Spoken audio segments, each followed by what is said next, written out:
मीरा तो कहती थी, हेरी मैं तो प्रेम दीवानी, मेरा दर्द न जाने कोई। मीरा कहती थी, मैं तो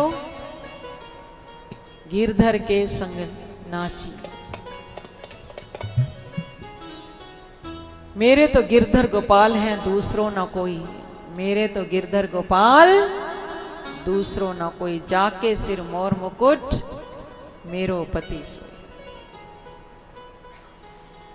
फिर भी जब कष्ट सहन करते करते मीरा थक गई, सिर्फ उनके अंतिम समय का प्रसंग आपको सुनाएंगे, पहले का नहीं, सब कथा जानते हैं आप। अंतिम यात्रा मीरा की, जब कष्ट सहन करते करते थक गई, गोस्वामी तुलसीदास जी को पत्र लिखा, जीव गोस्वामी को वृंदावन में। क्या भगवान की भक्ति करने में भी इतने कष्ट? क्या करे मीरा, कोई रास्ता बताओ। तो गोस्वामी जी ने उत्तर भेजा, मीरा जो आज से तेरे भजन में बाधा डाले उसका परित्याग कर दे। मीरा ने पत्र पढ़ा, बस यूं तो मीरा रात्रि में बैठकर गिरधर गोपाल से बातें करती थी। पत्र पढ़ा तो भगवान की दया मांगने लगी, प्रभु कि हे प्रभु, बस एक नजर दया की मुझ पर कर दो। तो मीरा ने रोकर कहा, मीरा रोकर बोली, हे श्याम मुरलिया वाले, हे श्याम मुरलिया वाले, तू रूठता भी उसी से है जिससे तू मोहब्बत करता है, जिससे तू प्रेम करता है। तू परीक्षा भी उसी की लेता है जिससे तेरी प्रीत होती है। अब मुझे तेरे इस अंदाज का पूरा एहसास हो गया है। मैं अब आश्वस्त हो गई हूं क्योंकि तेरा मेरा रिश्ता कुछ खास हो गया है। मीरा गिरधर गोपाल के प्रेम में इतने अश्रु बहाती थी कि कथा में मिलता है मीरा का तकिया पिल्लो पूरा गीला हो जाता था। और कभी कभी एकांत में बैठकर गिरधर गोपाल से बातें करती थी। एक सखी ने मीरा को बातें करते देखा, पूछा, मीरा ये तुम किससे बातें करती हो? मीरा बोली, गिरधर गोपाल के अलावा मेरा और है ही कौन? मैं तो अपने गिरधर से ही बातें करती हूं। क्या तुम्हें गिरधर गोपाल तुम्हारी बात का जवाब देते हैं? तो मीरा ने रोक कर कहा, ऐसे उजियारे भाग कहां जो गिरधर गोपाल मुझसे बात करें। लगता है मेरे जीवन में भी पाप बाकी है, पर मुझे इतना विश्वास है कि आज नहीं तो कल, कल नहीं तो 20 वर्षों बाद सही गिरधर गोपाल मुझसे जरूर बात करेंगे। मीरा की सखी तो चली गई, तो मीरा ने रोककर भगवान से कहा, प्रभु मीरा के इन शब्दों की लाज रखना। यदि जीते जी मुझसे बात न की, तो जब अंतिम समय आए जीवन का, मेरे शरीर रूपी पिंजरे से मेरा आत्मा रूपी पंछी निकलने वाला हो, कृपा करके उस समय मुझे जरूर दर्शन देना प्रभु, मेरे से जरूर बात करना ठाकुर। तो मीरा ने रो कर कहा, अंतिम समय में भगवन जब प्राण हो लबों पर। ये प्रार्थना सभी को रोज गानी चाहिए।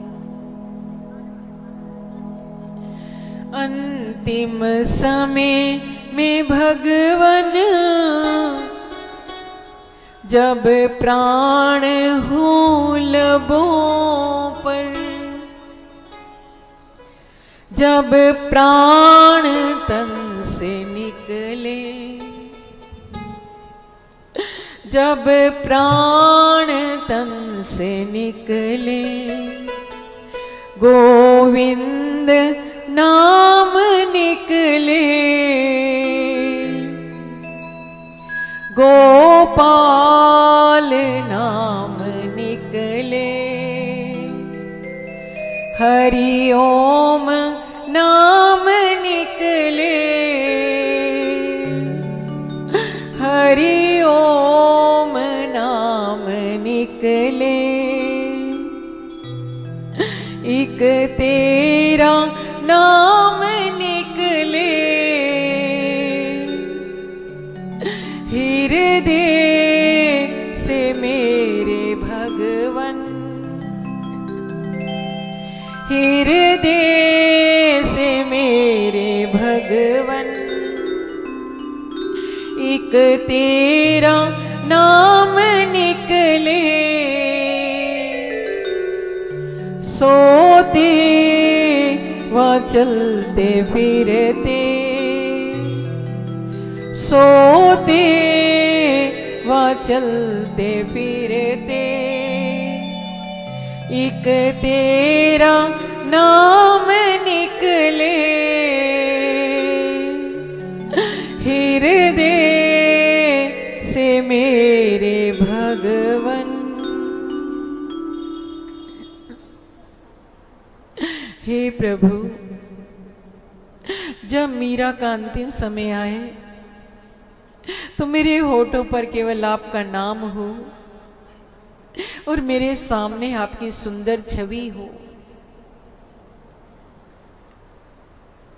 मीरा ने रोकर प्रार्थना की। गोस्वामी जी का पत्र पढ़ा। आज अपने महलों का त्याग करके रात्रि के ठीक 12 बजे मीरा ने सारे रिश्ते नाते तोड़ दिए और मीरा वृंदावन की ओर चल पड़ी। रास्ते में मीरा की बहुत परीक्षाएं हुई, कठिन परीक्षा। मीरा पहुंची बांके बिहारी वृंदावन धाम। हे प्रभु, आज मैं सारे रिश्ते नाते धागे बंधन तोड़कर आपकी शरण में आई हूं। मीरा को कोई स्थान बताइए जहां मीरा केवल आपकी भक्ति कर पाए। बांके बिहारी मंदिर के पास जब सेवा कोई निधि वन से आते हैं, मीरा का एक प्राचीन मंदिर है जहां मीरा ने कुछ समय रहकर साधना की। पर जिस दिन मीरा ने चित्तौड़गढ़ छोड़ा था, कहते हैं जहां भगवान के भक्त को कष्ट दिया जाए वहां तो देवी देवता भी रुष्ट हो जाते हैं। अकाल पड़ना शुरू हो गया, वर्षा होनी बंद हो गई। मीरा की भक्ति में यहां भी बाधक पहुंच गए तो मीरा ने अंतिम यात्रा बांके बिहारी से रास्ता पूछा। हे बांके बिहारी, अब तो मीरा को कोई ऐसा स्थान बताइए जहां केवल आप हो और मीरा हो। बस मेरे भजन में कोई बाधा न डाले। मीरा बांके बिहारी की कृपा से अपने जीवन की अंतिम यात्रा चलते चलते चलते चलते द्वारकापुरी धाम पहुंच जाती है और वहां द्वारकाधीश के चरणों में जाकर भी मीरा ने यही बात कही है, द्वारकाधीश, अब मैं कष्ट सहन करते करते थक गई और आज मीरा सारे रिश्ते नाते धागे बंधन तोड़कर आपके द्वार पर आई है। अपनी चरणों में मुझे जगह दो प्रभु। द्वारकाधीश मंदिर के पास मीरा ने अपनी घास फूस की झोपड़ी बनाई और गिरधर गोपाल के भजन में लग गई।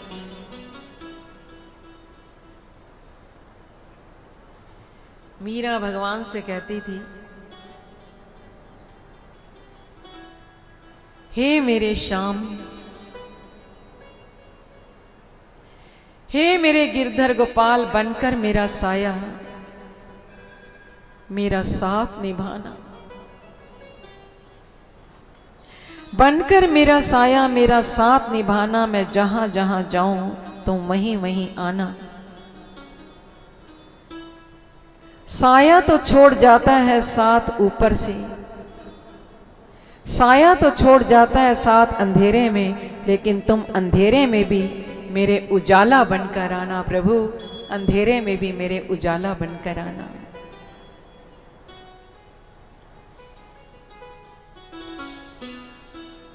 मीरा ने भगवान से प्रार्थना की, हमारे साथ दो पल तुम, हमारे साथ दो पल तुम बिता लोगे तो क्या होगा। दो पल अगर हमें भी आप दे देंगे, हमसे बात करो, हमें चरणों में जगह दो प्रभु। कुछ दिन मीरा ने वहां तपस्या की, पर यहां चित्तौड़ में जब अकाल पड़ गया तो ब्राह्मणों ने राणा को परामर्श दिया, जब तक तुम मीरा को वापस नहीं लाओगे तुम्हारे इस नगर में वर्षा नहीं हो सकती। तो राणा ने आदेश दिया, जाओ मीरा की खोज करो। मीरा की खोज करते करते करते करते ब्राह्मण द्वारकापुरी पहुंचे, मीरा को खोज निकाला। जब मीरा मिली तो मीरा ने ब्राह्मणों के चरणों में प्रणाम किया, ब्राह्मणों ने मीरा को प्रणाम किया कि भक्त थी ना। और ब्राह्मणों ने हाथ जोड़कर प्रार्थना की कि मीरा, जिस दिन से तुमने हमारा नगर छोड़ा, चित्तौड़गढ़ छोड़ा, वहां वर्षा नहीं हो रही, अकाल पड़ गया, राणा का देश है, अब तुम वापस लौट जाओ। मीरा ने रो कर कहा, हे ब्राह्मण देव, तुम यहां भी मेरे भजन में बाधा पहुंचाने आ गए। तुम मेरे लिए पूजनीय हो, वंदनीय हो, पर कृपा करके अब मेरे रास्ते में बाधक मत बनो, क्योंकि अब तो मीरा ऐसी मंजिल तय कर चुकी है जिस मंजिल से मीरा का वापस जाना असंभव है। मैं सारे रिश्ते, नाते, धागे, बंधन तोड़ कर यहां आई हूं, कृपा करके आप लौट जाइए। इस प्रकार मेरे से आग्रह मत कीजिए। बार बार समझाने पर भी ब्राह्मण नहीं माने तो मीरा ने कहा, हेरी मैं तो प्रेम दीवानी, मेरा दर्द न जाने कोई। आप मेरी पीड़ा को नहीं समझ पाओगे।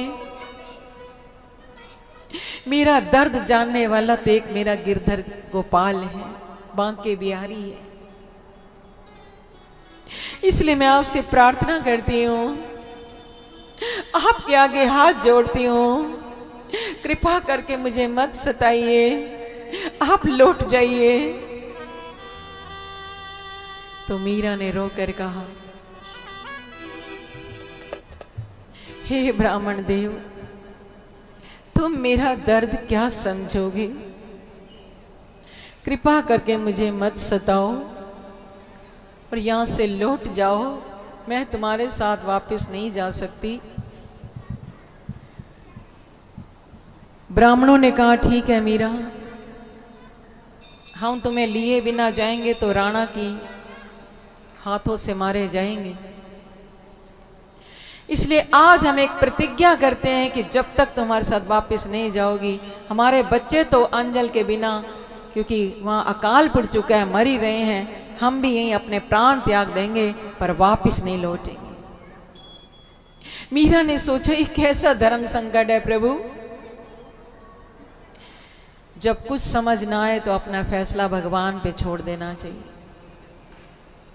मीरा ने कहा ठीक है ब्राह्मण देव, मुझे कुछ समझ नहीं आ रहा मैं क्या करूं, इसलिए आज मैं अपना अंतिम फैसला द्वारकाधीश पर छोड़ती हूं। मेरे द्वारकाधीश मेरे जीवन का जो भी फैसला सुनाएंगे वो मुझे भी स्वीकार होगा और तुम्हें भी मानना पड़ेगा। ब्राह्मणों ने कहा ठीक है। जब सारे द्वारकापुरवासी सो गए, मीरा के नेत्रों में अश्रु। मीरा द्वारकाधीश के मंदिर की ओर जा रही है। जब जाकर देखा मंदिर के द्वार बंद थे, रात्रि का समय था, द्वार बंद थे। मीरा ने अपने प्रेम की दुहाई दी, ये कैसे भगवान है आप? आज मीरा पर इतना धर्म संकट पड़ा है और आप शयन कर रहे हैं, आपकी मीरा जाग रही है। हे केशव, हे माधव, हे श्री श्री कृष्ण, हे गिरधर गोपाल, अगर मीरा ने सारा जीवन आपसे प्रीत सच्ची की हो तो कृपा करके इसी समय मंदिर के द्वार खुल जाएं। जैसे मीरा की पुकार को भगवान ने सुना, सच मानो मीरा की प्रीत के आगे ठाकुर हार गए। द्वारकाधीश के मंदिर के द्वार खुल जाते हैं।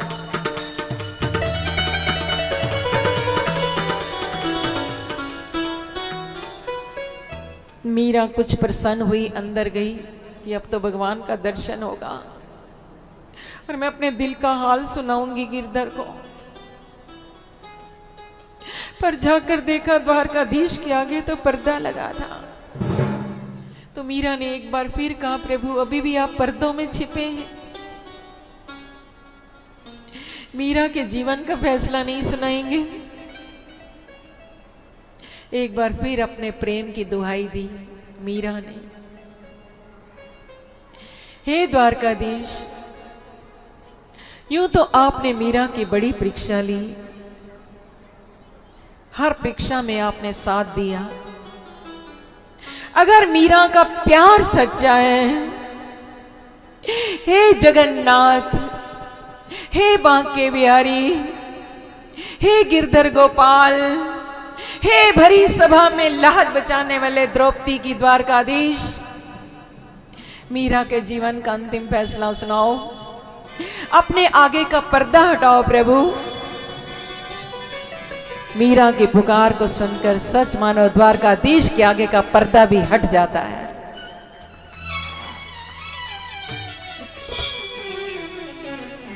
तो मीरा ने भगवान के चरणों में अपनी प्रार्थना रखी। यूं तो जब जब भी संकट आन पड़ा, हल्ला हल विष को अमृत बनाया तो आपने काले नाग में दर्शन दिया, तो आपने काल कोटली में भी मीरा को भोजन पहुंचाया, तो आपने फिर आज ये कैसी परीक्षा की घड़ी है प्रभु? मीरा के जीवन का अंतिम फैसला सुनाइए। अगर मैं ब्राह्मणों के साथ वापस जाती हूं तो मेरी भक्ति छूटती है, और वापस नहीं जाती तो ब्राह्मणों के प्राण जाते हैं, दंड मुझे लगता है, पाप मुझे लगता है प्रभु।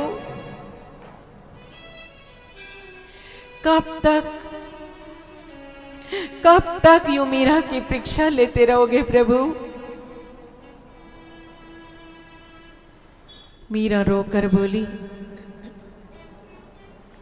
यही गम है अभी तक वो देखने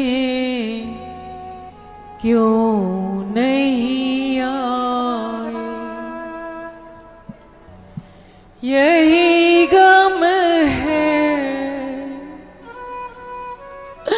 अभी तक वो देखने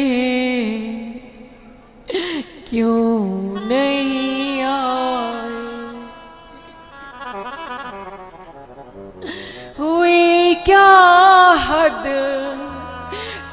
परीक्षा की, मुझे इतना क्यों तड़पाए। नहीं मारा, नहीं छोड़ा, नहीं मारा, नहीं छोड़ा। गजब का वो शिकारी है, गजब का वो शिकारी। नहीं मारा, नहीं छोड़ा, गजब का वो शिकारी है, गजब का वो शिकारी। हमारा वैद दुनिया में वो एक बांके बिहारी है, वो एक बांके बिहारी। मीरा ने रोकर कहा, प्रभु आपने तो मीरा को कहीं का न छोड़ा, न मरने का छोड़ा और न जीने का छोड़ा। कब तक मीरा की परीक्षा लेते रहोगे? आज तो आपको आना पड़ेगा ठाकुर, आज तो मीरा के जीवन का फैसला सुनाना होगा आपको। मीरा की करुण पुकार को जैसे भगवान ने सुना, कब तक मौन रहते प्रभु? सच्ची कथा कली युग की, द्वारकाधीश का। उसी समय उन्होंने लीला की, दोनों भुजाएं अपनी फैला दी और आवाज लगाने लगे, मीरा आ, मीरा आ, मीरा आ। और मीरा ने सुना, इस चार दीवारी में मुझे बुलाने वाला कौन? और जब द्वारकाधीश की तरफ देखा तो मीरा इस प्रकार दौड़कर द्वारकाधीश के पास गई जैसे नदी सागर की ओर दौड़ पड़ती है।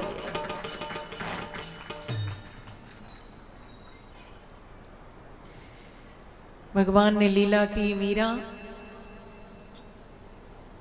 तूने मेरा बहुत कठिन तपस्या की, भजन किया, तू मेरी अनन्य भक्ता है, पर इन संसार वालों ने तेरी कदर नहीं जानी, इसलिए ये संसार अब तेरे रहने योग्य ही नहीं है। आज तक तू मेरे लिए तड़पती थी मीरा, आज मैं तुझे पाने के लिए तड़प रहा हूं। भगवान ने अपना मुख विशाल खोल दिया और मीरा को कहा, मीरा तुम मेरे मुख में इसी शरीर के साथ, तुम्हारी भक्ति के कारण आज मैं सृष्टि का नियम बदल देता हूं। यूं कोई इस भौतिक शरीर के साथ मेरे में नहीं जाता, पर तुम्हारी भक्ति के आगे आज मैं तुम्हें ये प्रार्थना करता हूं, तुम मेरे इस शरीर के साथ मेरे मुख में समा जाओ। मीरा इस प्रकार भगवान द्वारकाधीश के मुख में समाने लगी जैसे सरिता सागर में समाने लगती है। पर भगवान ने देखा, अगर मीरा पूर्ण रूप से मुझ में समा गई तो इन दुनिया वालों को कौन बताएगा मीरा कहां गई। तो मीरा की साड़ी का जब थोड़ा सा पल्लू मुख के बाहर रह गया तो भगवान ने अपना मुख बंद कर दिया और जब ये लीला हो रही थी उस समय देवी देवता दिव्य पुष्पों की वर्षा करते हैं, घड़ियाल बज रहे हैं, घंटे बज रहे हैं, शंख बज रहे हैं।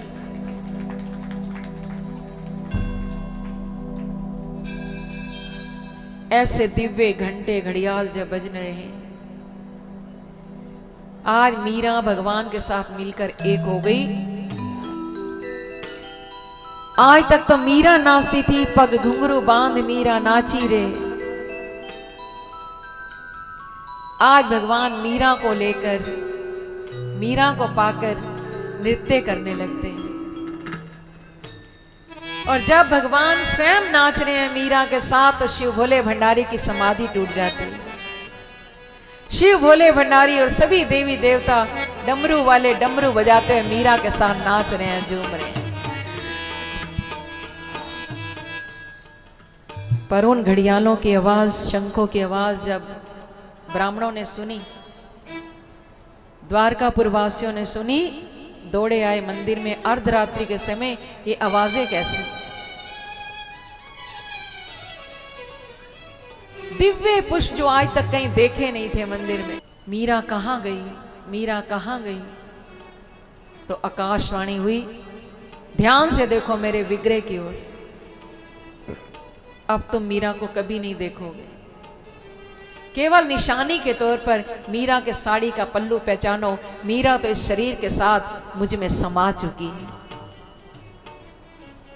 मीरा को खो दिया ब्राह्मणों ने तो बहुत दुखी हुए। हे प्रभु, हमारे अपराध को क्षमा कर दो, हमारे ही कारण मीरा को ऐसा करना पड़ा। तब भगवान ने आकाशवाणी से कहा, तुमने मीरा के नाम पर क्षमा याचना की है, जाओ, तुम्हारे अपराध हम क्षमा करते हैं। पर जब तक तुम चित्तौड़गढ़ में जाकर मीरा की मूर्ति नहीं बनवाओगे और मीरा की जय जयकार नहीं करोगे, तब तक तुम्हारे चित्तौड़गढ़ में वर्षा होगी ही नहीं। मीरा की प्रतिमा स्थापित करो, मीरा की जय जयकार करो, तो तुम्हारे चित्तौड़गढ़ में वर्षा हो जाएगी। और दूसरा वरदान दिया भगवान ने, मीरा मेरी अनन्य भक्ता थी, इसलिए आज हम ये वचन देते हैं, आज से लेकर जब भी कोई भी मेरी मीरा की कथा को कहेंगे या श्रवण करेंगे ध्यान से, श्रद्धा से, उन भक्तों को भी मीरा जैसी भक्ति प्राप्त होगी और वो भी सीधा मेरे परम धाम में आएंगे।